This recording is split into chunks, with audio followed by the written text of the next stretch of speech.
Without you, they would not survive, they would not make it. So you're spending all these hours, 40 hours, 50 hours, 60 hours, 80 hours a week, just to make somebody else richer than you.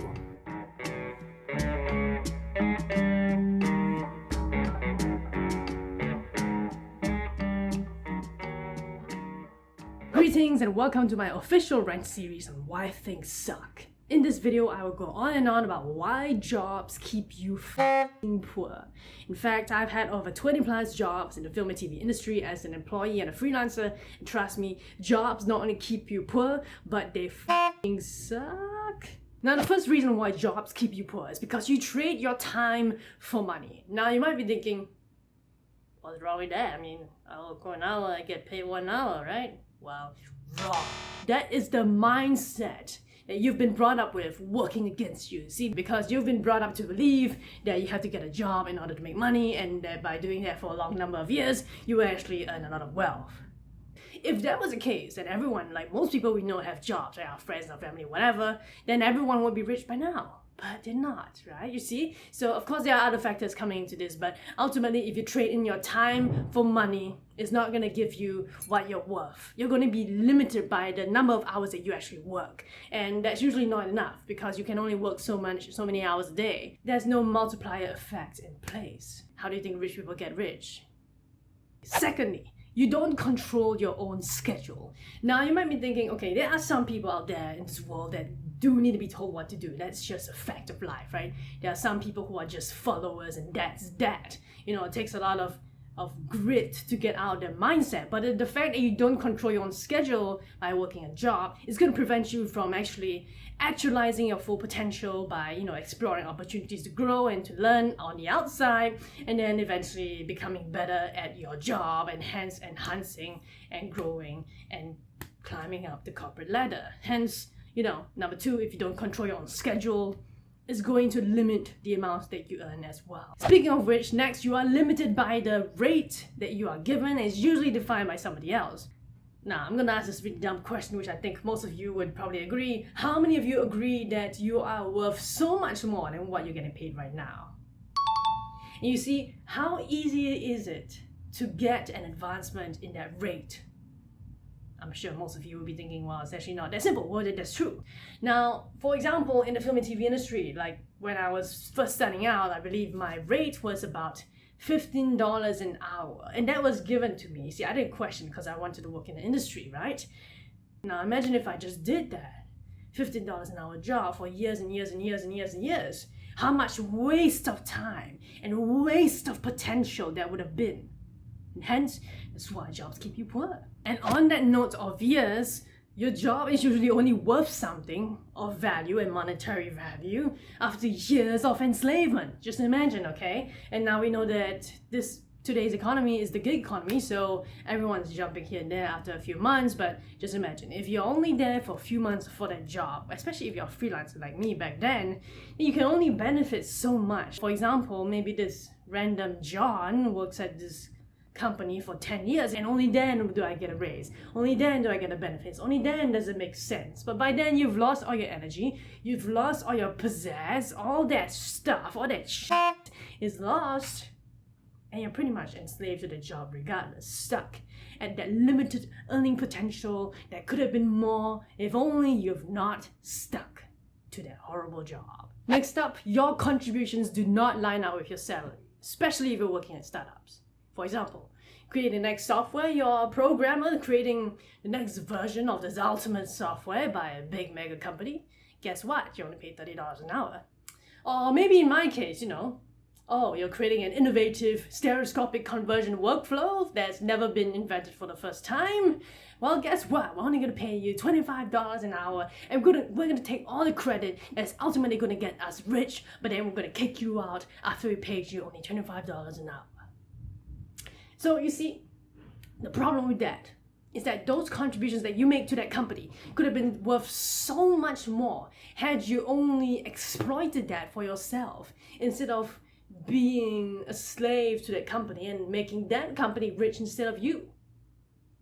It happened to me. And finally, you are doing all of that work, all of it, all that money-making work to make somebody else rich. Because guess what? Your boss's boss is not sitting behind the computer screen creating programs or code. They're just going out, well, usually they're chilling out and making business deals, but that aside is not as intense as the actual creation itself. Without you, they would not survive. They would not make it. So you're spending all these hours, 40 hours, 50 hours, 60 hours, 80 hours a week, just to make somebody else richer than you. When all that technology, all that work that you've made could have made you the millions and billions of dollars. Of course, it's a much more complicated situation than that. I'm not just saying everyone should just go quit their jobs and exploit their own technologies. It's much more complex than that. But for the purpose of this context, then yes, whatever work you're doing is making somebody else rich. Like for example, in the film industry, my industry, we visual effects artists get paid a set amount of rate, but the ones who are benefiting from the entire thing are the directors, producers, actors who get a cut, a percentage of the entire film, and they'll keep making that till perpetuity, whilst the visual effects, especially for films that are really intense visual effects, only get that set sliver rate that's already predefined before the film even makes its big blockbuster box office hit. If you created a patented product, technology, all that jazz, the company, the boss, is the one that's going to reap all your efforts and take it away from you. And that's why jobs keep you poor. Now, this is by no means an exhaustive list. So if you can find any more reasons why jobs keep you poor, please go ahead and comment on this video below. So now you know why jobs keep you poor. How exactly do you get out of this rut? Now, I'd like to introduce you to a possible solution here. A diagram, a quadrant, which I did not create. Technically, it's actually from the book Rich Dad, Poor Dad, which to be honest, I did not read, but I did discover this quadrant from another source. Anyway, it is known as the cash flow quadrant, and it basically describes 4 different ways to produce income, or 4 different positions you want to be, well, not want to be, I guess you could potentially be in your business life. Now, as you can guess, I guess, probably, maybe not. E is for employee, S for self-employed, B for business owner, and I for investor. Now, most people actually start here as an employee. I actually would have to say 80% of the people psychologically start here as an employee, where you trade in your time for money. You follow the rules of the company, etc., etc. And for example, if you work 1 hour a day, you get paid 1 hour a day. As you can see, there is no leverage in this. It's a direct correlation where if you work 20 hours, you get paid 20 hours. That's all. There's nothing, there's no multiplier effect here at all. And in fact, so a personal story of mine was that, I used to work at startups, and I worked at this VR startup at one time. And I believe I was suggesting a change to how scheduling would work.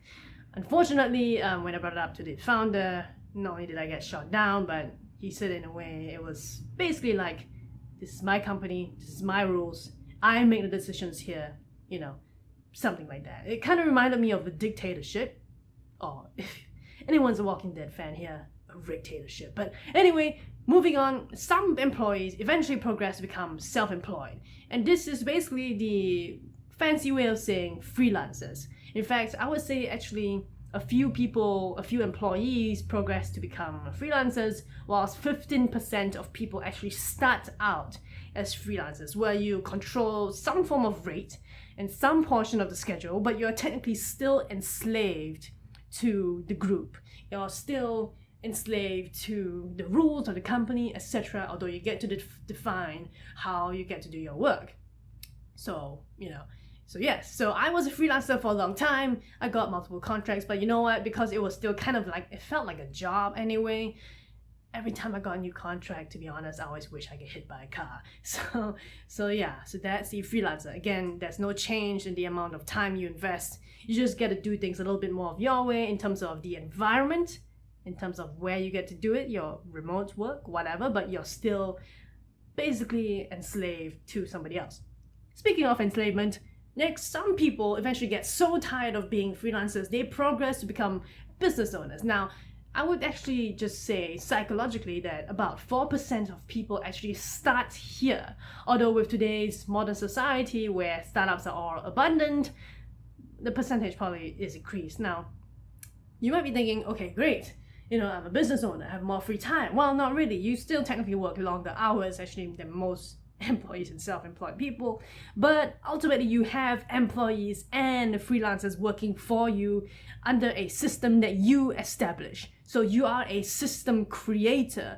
You basically, the amount of effort and work does not determine how much you get paid in equivalent. So you could work 1 hour a day and get paid worth 10 hours of payment, or you could even work 10 hours a day and get paid 1 hour equivalent. It really depends on the state and the status and the progress of where your business is at.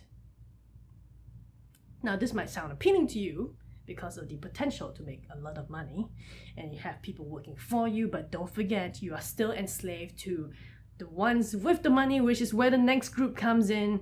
And I would say only a few and a sliver actually of business owners progress to become investors, which is basically the ultimate cash flow group that most people want and aspire to be in. In fact, 1% of the people, I would say, in this world actually start as investors, and that is a very, very, very, very small amount. Again, all sorts of investments are counted: real estate, stock market, whatever. And as an investor, you control the business owner, the freelancer, the employee. In fact, the most important thing that you control is the money. And you see, money then works for you, and you use no time of your own to make even more money. In fact, money is the best worker you could ever have because they don't complain, they don't have needs. All they do is sit there and make money for you as an investor.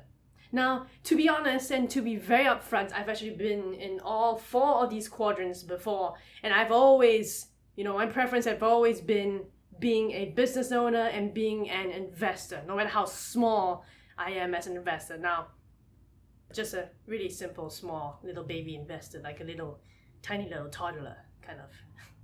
Okay, that was just too weird. Anyway, so there you have it. This is why jobs keep you poor.